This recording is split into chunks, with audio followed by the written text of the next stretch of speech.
And we are live. Hi, Katie Zed. Hi, Nate. How are you? I'm doing good. I want to introduce myself to our audience here right now. So, this is a new show that I am starting. It is called Reality Darkly. We are going to dive into some dark, strange, even some paranormal fun stuff. But today we're going to cover some true crime and a serial killer.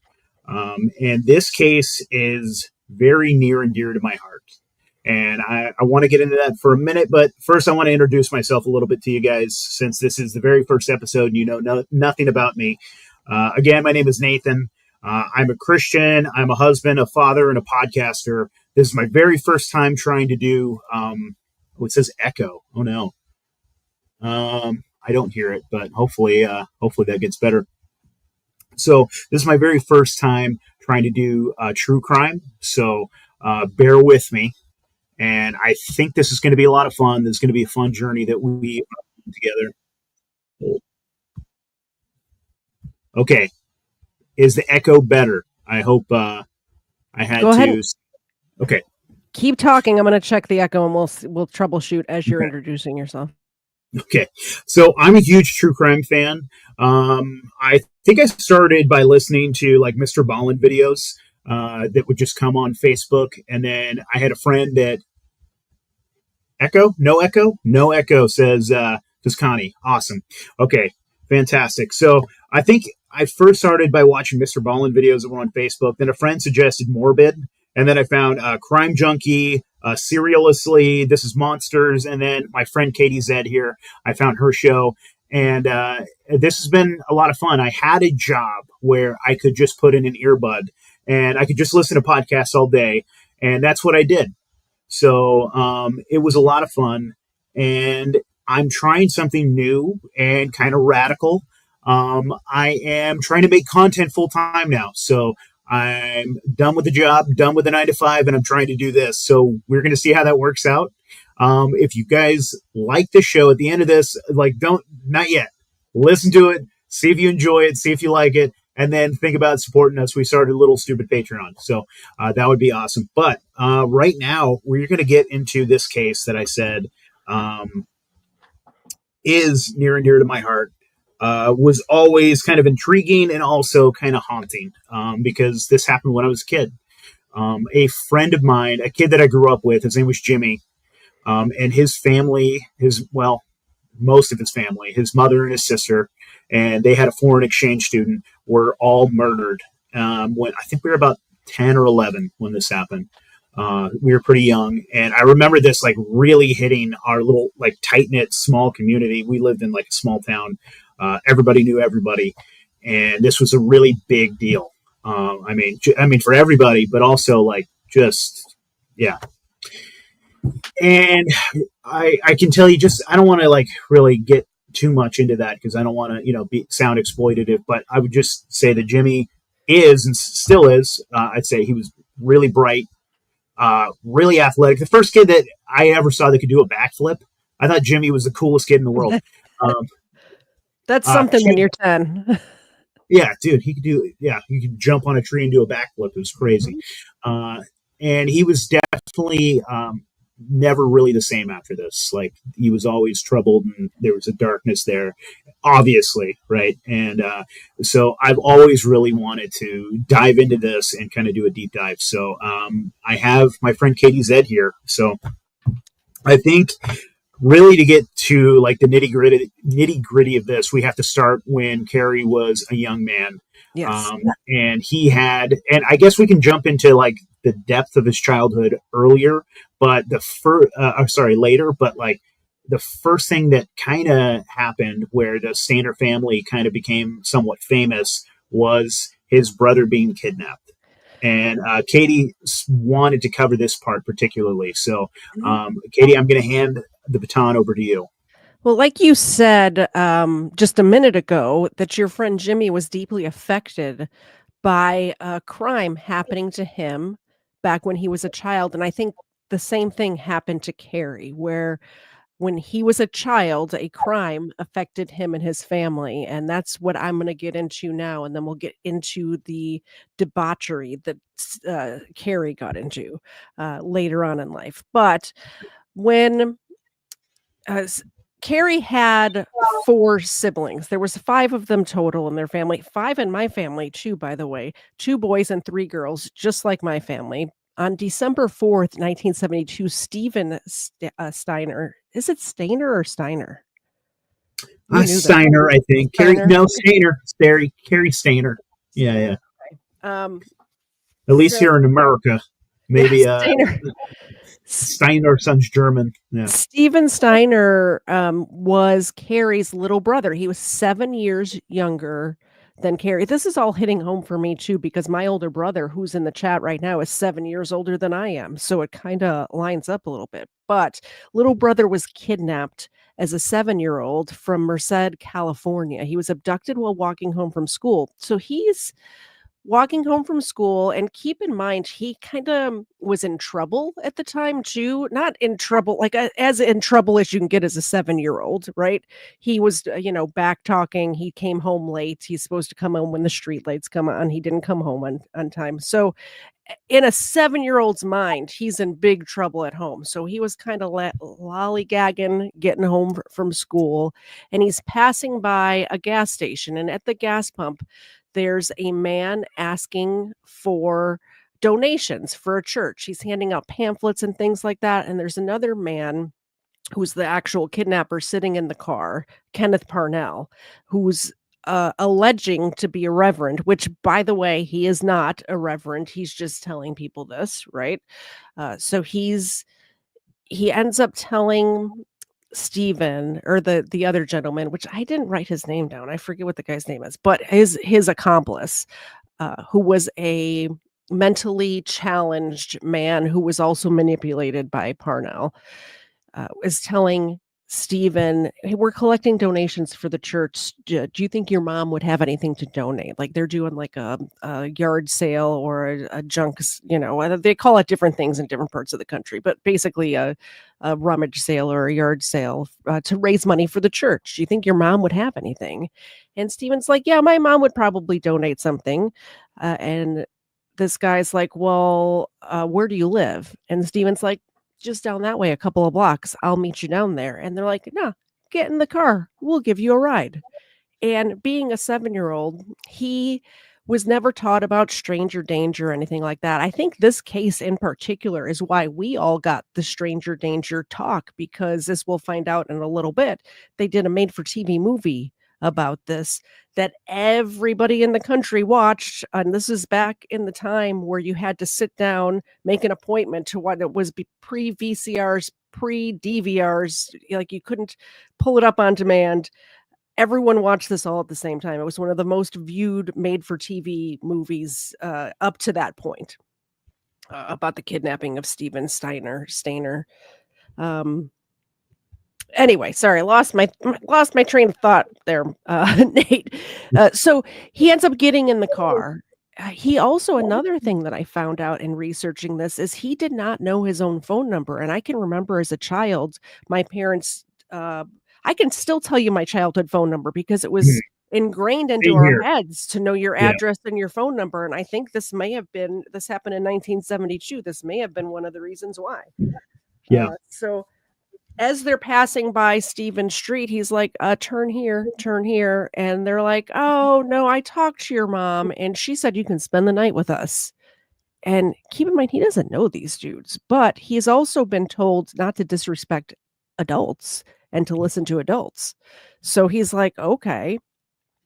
They transport him to they transport him to Parnell's cabin in Kathy's Valley, and he manipulated and brainwashed this kid for years. Years. He's manipulated and brainwashed this kid, told him that his parents didn't want him anymore. He got out of Stephen that he was in trouble for, the little the sins of a 7-year-old, I guess you would say. And he was told his parents don't want him anymore, which is crazy. And he's told that then after that, he's saying, "Well, can I call my parents?" He's like, "No, no, no, I talked to your parents. They said, we talked to a judge and you're my son now." So he starts calling Parnell dad. He's told that he has to call Parnell dad. He's told that after that, he's told when he asked to talk to his parents again, he's told that his dad had a heart attack and died, and that his mom moved back east somewhere, and all the kids have been adopted by different families. So there's no way you're ever going to see your family again. So after years of this, Stephen believes this because he's a second grader. Like, why would he not believe adults, right? Hold on one second. Sorry. Bless you. I didn't want to sneeze into the. Ooh, I don't know. It snuck up on me. Anyway, so he ends up getting some sort of he carved out a semblance of normality. He was allowed to attend school. He was allowed to have friends. Uh, at this point, he was so completely brainwashed that Parnell had no worries about him, you know, saying anything. They moved from place to place. Anytime anybody would ask any questions at all, he would uh he would pick up the kids and move them. At one point, he molested one of Stephen's friends, one of his school friends, and the mother questioned or went to the police. The police questioned him about it. They moved in the middle of the night to a new place. This is going on for 7 years, which is a crazy amount of time. And in February 1980, Parnell, of course, Stephen is a teenager at this point. He's 14 years old. That's no longer a child. Parnell is a pedophile, so he needs a child, like a little child. So he ends up kidnapping a 5-year-old named Timmy White. And when Steven sees this happening, he's like, "I know what I went through." He was sexually molested for 7 years over and over and over again. He sees what he went through.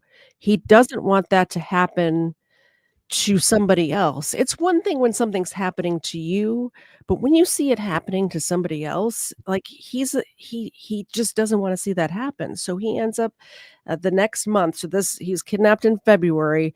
The very next month, so a couple of weeks later, really, Stephen takes Timothy and he, in the middle of the night, walks for miles and miles and miles until they find a nearby town. He finds a police station. He goes into the police station and the police are like, "Well, who are you?" And this is where the famous line, which is what the movie and the book was named after. He says, "I know my first name is Stephen." That's all he remembered about himself 7 years later. So they did end up making a movie about that, and I have a little clip that I'll show if you can share. Why is it not? Do you have to refresh the page? I don't know why it looks like. There we go. Maybe some kid out there that's missing will see it and come forward and make an attempt to go home. The real-life ordeal of a kidnapped child held captive for 7 years comes out of the shadows and into prime time. The inside story on Entertainment Tonight for Thursday, April 20th, 1989.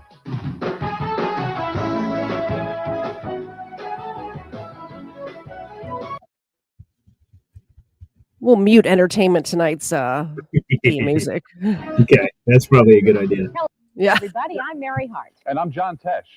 He was kidnapped at age 7, held captive for 7 years, and when he returned home, even adjusting to life with his parents became an ordeal. Now the bizarre story of Cary Stayner is coming to television. That's our inside story for today. In 1972, 7-year-old Cary Stayner was kidnapped while on his way home from school in Merced, California. For the next several years, he was forced to live as the son of his abductor, a previously convicted sex offender named Kenneth. Look at how creepy this guy is. Pedo man. eyes right there. Am I wrong? Dude, that hairline is not doing him any favors either. The eyebrows, yeah, the smile, the shape of his face, yeah, everything is just terrifying. tilted down, looking at the camera like that. Never take a picture like that. It's super creepy. Parnell, and he did so until he managed to escape 7 years later. His emotional return home to an overjoyed family in 1980 made national news, and his subsequent testimony in court helped put Parnell behind bars in the state penitentiary. Now, 17 years after his long ordeal began, the extraordinary story of Stephen's life during and after this traumatic experience is the subject of an upcoming miniseries. The two-part drama is called I Know My First Name is Stephen. It stars Corin Nemec as the teenage Stephen, and Beverly Hills cops John Ashton and St. Elsewhere Cindy Pickett as his parents. For them, this was a story that just had to be told. It brings a tear to almost everyone. It's just the fact that a human being can be a child, can be cruelly dehumanized like this. And it's moving to everybody. I'm really pleased to be associated with it. And I think it's a fascinating story. And if it wasn't true, I don't think anyone would believe it. Hop in, son. The preacher here, he'll drive you home. The story, in fact, is remarkable. Abducted and convinced by his captor that his parents no longer wanted nor could afford him, Stephen lived a life of constant fear and was routinely sexually abused. He was forced to call his kidnapper Dad, and outwardly seemed to have a normal life. Happy Valentine's Day. This is your new little brother. But at 14, when Parnell brought home another 5-year-old kidnapped victim, Stephen took the child, and together they escaped from their rural captivity and went to the police. You say he looked just like you did at age 14? By the way, this right here, this man with the mustache is Stephen. He played a police officer in the miniseries. So he was on set and helped create this whole movie. And it is not a documentary. So there are some stories, like some parts of it that are, it's not true to form, is what I'm saying. So don't watch this and think you're getting the whole story. It is dramatized because it is entertainment. But I thought it was pretty interesting that he was there during the filming of this, and was kind of watching over and seeing what was done. And you can see how he grew up. He's a upstanding young man. He's a hero, really. He saved that other kid. So yeah, I think that's an interesting part of it too. Yeah, go for it. I was just going to say how much of a hero his brother became. And we'll get into that later, how he always kind of felt overshadowed by his brother. Yeah.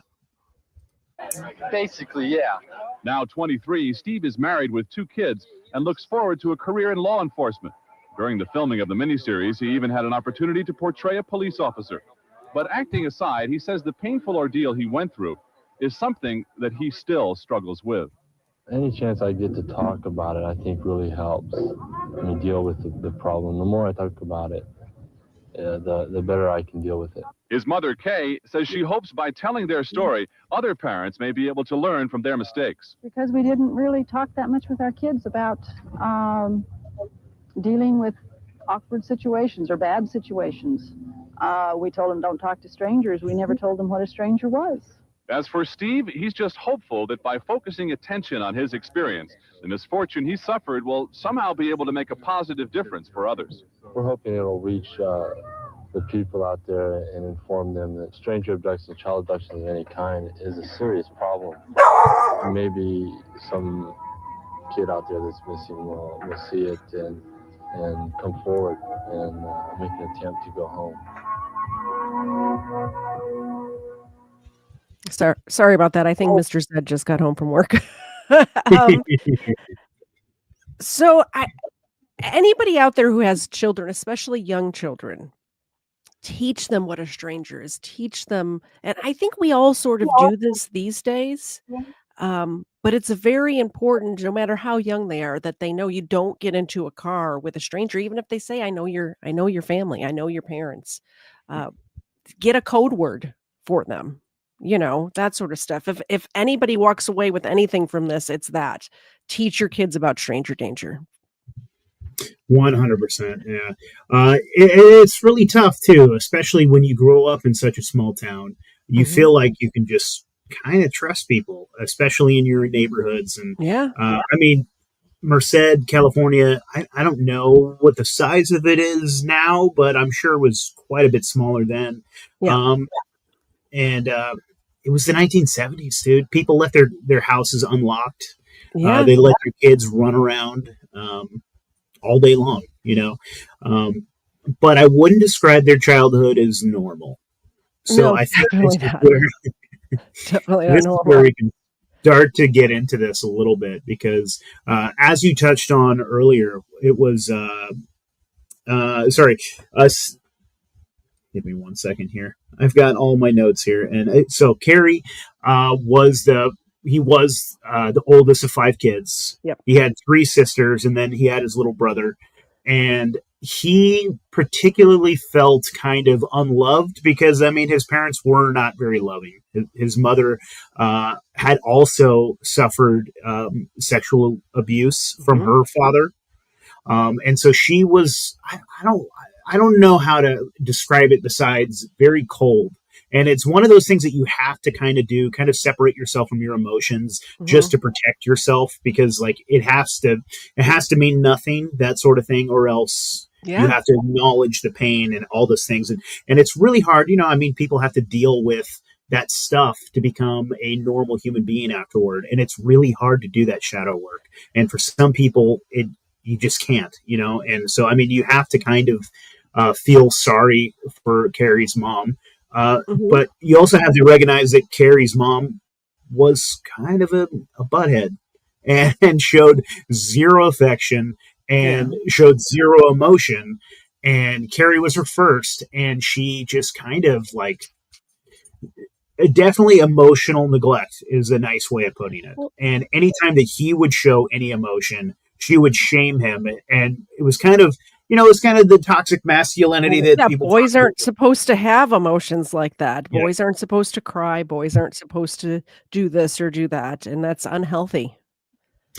And it seemed like Cary was kind of an emotional kid. He was kind of an interesting kid, and his mom just would kind of just shame him out of it. So he was not allowed to show any emotion at all. And then his dad was like cold as ice as well, mentally, physically abusive. And then we get into it later that his father was also a pedophile and molested one of his sisters, and the which uncle is really dark. And we'll get into that. We'll get into that. Well, first I wanted to talk about how this affected Cary. So his little brother goes missing, and obviously his parents are a wreck, and they were already a little neglectful as far as affection goes, but with the little brother missing, everything is about Stephen. They wanted to keep all of Stephen's things in case he came back. They couldn't move just in case Stephen comes back. They couldn't, they couldn't. I don't know if this was just part of the movie or if this was a real thing, but Stephen had like carved his name on the garage door. And when they were painting the garage, Cary almost painted over it and got beat for it because Stephen had written his name on the garage, which he was in trouble for when it happened. But then it's a reminder of Stephen. So everything in all of their lives was always Stephen, who was not even there. And I imagine after a few years, most people would lose hope. The mom said she never lost hope, but the dad said that he thought his son was dead. He thought he would never see him again. And I imagine the other siblings thought the same thing, but they're living in this darkness of this missing child. And then Stephen comes back and the light shines upon Stephen, and everyone else is lost in the background. There's news. I don't have any of them pulled up, but there's news. Maybe it's in one of these, but there's like news conferences where you see Cary just standing in the background. Nobody's talking to him. Nobody's asking him how he feels about it. It's all about Stephen. And I have, he even did an interview on Good Morning America all about Stephen. Cary was used to having his own room because before the boy shared one room, the girl shared another room. Same way in my house when I was growing up, right? It was a 3-bedroom house. Well, it was actually a 2-bedroom house, and my dad makeshifted a bedroom in the basement as well. But I grew up with 7 people in a 2-bedroom house, and all 3 girls shared a room, and the 2 boys shared a room, and my parents had a room. So now Cary has had his own room for 7 years and has to have this person that he doesn't know this person. This Yeah. is a stranger to him, come back and try to share a room with him. And as much as he probably, I'm sure, cared and missed his brother, there was also some resentment he probably held against his brother as well. Because, yeah, like I was saying before, Cary never felt any real love or affection from his parents, and he was always in the shadow of his brother, even before his brother had been kidnapped. Like, his brother had always been the favorite. They always would kind of anything that he had wanted, any kind of love or affection that he had been looking for, was just abundantly given to his brother. And so, like, I assume he had a lot of resentment towards him. And so, I mean, I don't know how much more we want to kind of dig into Cary as a young child, but like, before he could even walk, I have the name of this pulled up here, and I'm going to attempt to pronounce it, but it is called trichotillomania. So before he could even walk, he was suffering from trichotillomania because as a little child, he was trying to get attention from his mother. His mother would just flat out ignore him. And if he would start crying, his father would just scream in his face. He developed this, I guess we'd kind of call it a mental illness or an OCD, something like that, where he would just start pulling his hair out. Yeah. So he was just yanking his hair out. And so later in life too, I mean, he would have still like actual bald spots from this. And he was like relentlessly teased, and he would always wear a ball cap trying to cover it up. But you have to kind of feel for young Cary at this point. And then also he started, and probably a lot of this had something to do with the resentment towards his mother. He started having these like dark fantasies about wanting to hurt women, wanting to strangle women, wanting to do things to them.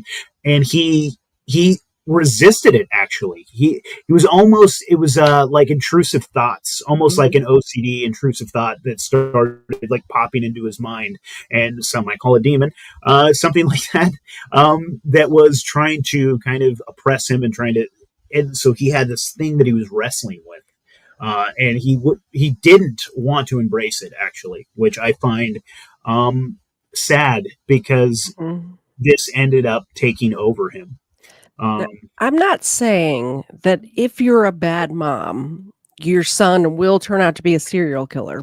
However, what I am saying is that the more we learn about serial killers, the through line of all of it is mommy issues with the mom not loving them enough, issues with the mom loving them too much in some cases, but there's always mother issues. It's every single serial killer. I don't know if you have ever read John, what is his last name? The FBI agent that started interviewing the serial killers and stuff like that. Somebody in my chat will know. Talking about.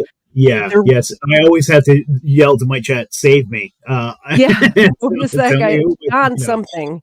But I've read a couple of his books, and the more we learn about the minds of serial killers, the more we find out that they have mom issues. I wanted to play this interview that Stephen did on Good Morning America, but then chat. Go over to Nate's stream, because as soon as we're done with the Stephen part of this, we're turning off my stream. And if you want to see the rest of the story, you are going to have to go over there. I would appreciate it if you'd subscribe. He's my friend, and he's just starting out. And I think you'll enjoy, if you enjoy my channel, I think you will also enjoy his channel. So I'm going to put, you have to, I guess I can put the link. I'm going to put the link to your channel in my chat. It's also in the description, but start heading over there now. I'm going to play this video, and when we're done with this, we're shutting it down. I'll do the part where Stephen dies, and then we're going to shut it down, and you're going to have to go over there to hear about Cary and what he did in Yosemite. Okay. So this interview was done just like a month, not even a month after. Yeah, because he was found in February 1980. This is March 14th, 1980. I cannot believe his parents put him on television. It's crazy to me. Also, one of the other things that I found out when researching this is his dad did not believe in therapy, which I have to say I don't believe. I mean, I believe in therapy, but I think it's overused sometimes, but in a case like this kid, after being kidnapped for 7 years, definitely needed some sort of mental health help in his life, and his dad flat out dug his heels in, put his foot down, and said, "No, you're not talking to any shrinks." He Yeah. thought it was witchcraft mumbo jumbo, which is, like I said, it is overused a lot, but in a case like this, it definitely needs some sort of professional help, I would think. Yeah, 100%. Uh, So I'm ready when you are if we want to. okay. 1972, Stephen Stayner disappeared on his way home from school in Merced, California. He was 7 years old. 2 weeks ago, he walked into a police station in Ukiah, California with a younger child who had been kidnapped recently. Apparently, Stephen had been kidnapped and told that he had been adopted. Stephen had been calling his abductor Dad for some time. For 7 years, his parents, Kay and Delbert Stayner, never gave up hope that he was alive. And this morning, they have these three members of the Stayner family joined us, and they are joining us from San Francisco, where it's still the middle of the night. By the way, because there is a legal case pending, there are details we cannot talk about. Michael Hyder is their attorney, and he is with us this morning really to make sure that nothing is said that would influence their cases. Good morning, Stephen and Mr. and Mrs. Stayner and Michael Hyder. Nice to have you all with us. Thank you. Thank you, David. Thank you. Stephen, to police and your parents, obviously you just disappeared off the face of the map. What happened that afternoon? Do you remember when you were walking home from school? Yes, I was walking home from school, and I was stopped by a man along the street just a few blocks from my house, and he asked me if I wanted to, me or my mother wanted to donate something to a church, and I had told him that my mother would probably want to, and so he offered me a ride home. I had refused the first time, telling him that my house is just a few blocks away, and he had asked me several more times, and after a while I had taken the ride. And then a car pulled up, and I got in, and they passed the road that I lived on, and I had told them that was the road I lived on. They said that we'll just call your parents to see if you can stay the night. Were you afraid? Not that much. I was a little bit. What did they tell you as the days went on? Why they were keeping you with them, and what did they tell you about your family? Well, the first night they had said they called my parents and said it was all right that I stayed the night. The second night they said that they had called them again and said that I could stay another night. Then one of them went out and came back and said that he went to court and got in possession of me and said that I was his. How did you feel about that when you heard that? I really forgotten what I felt at that time. It was kind of a shock to me. You called him, I've been told that you called him Dad. How long before you started calling him Dad? Do you have any idea when that started? That started about a week after my abduction. What were your thoughts during the 7 years about your parents? Did you think about them? And if so, what went through your mind? Through the 7 years, I don't remember what went through my mind, but I thought of my parents very often. Mr. Stayner, did you have any doubts during those 7 years that you'd see your Stephen again? Well, I had a lot of hope up to 2 years ago. There was a few things that came up that I kind of lost my hope and faith in it. But I was wrong. Fortunately. Mrs. Stayner, did you share his hope for that period and then lose it at any point, or what happened with your No, mind? I never did lose my hope that I would find Steve. I didn't get into all the things that Dell did. I was oblivious to all that kind of stuff. I just went merrily on my way, believing that Stephen would be home one day. So you could see his parents were kind of, well, you can shut down the screen share, by the way. This part's for later. This part's for your channel. So I just don't understand. How do you feel about them putting him on TV so soon after this event happened?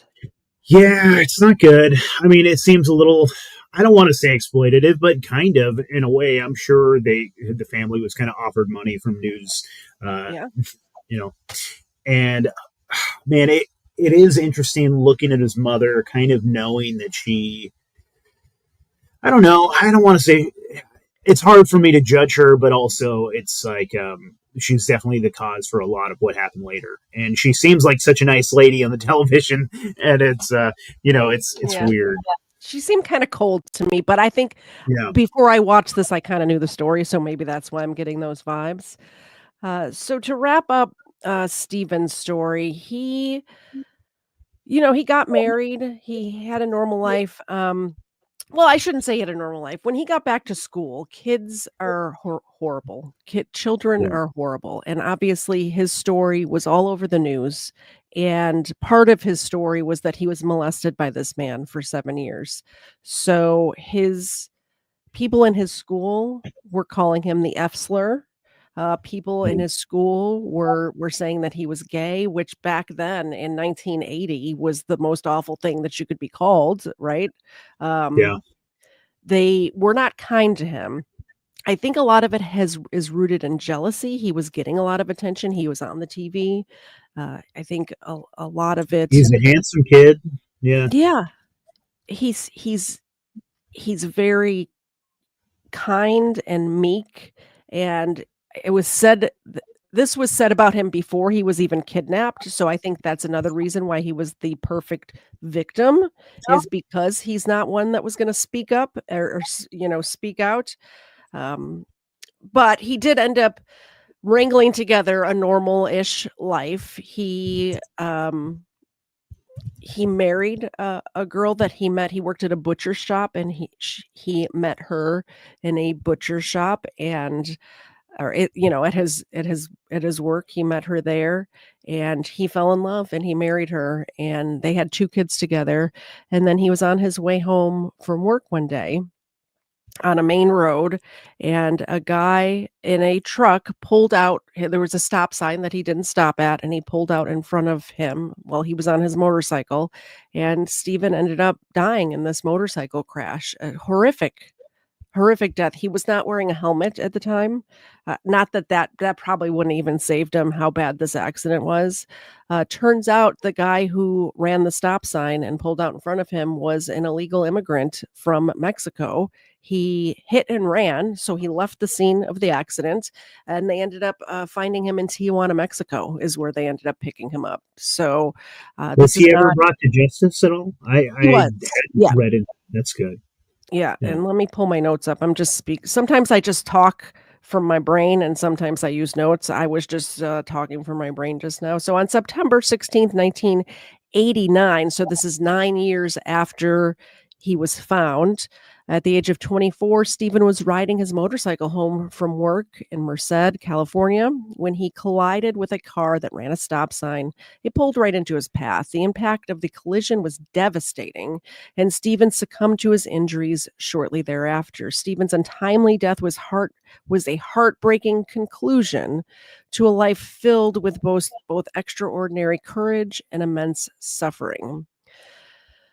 Despite the trauma he endured during his years in captivity, Stephen strived to build a normal life for himself after his escape and rescue. He was married. He had 2 children and worked to support his family. His death left a void in the lives of those who loved him and the community who had rallied around him during his ordeal.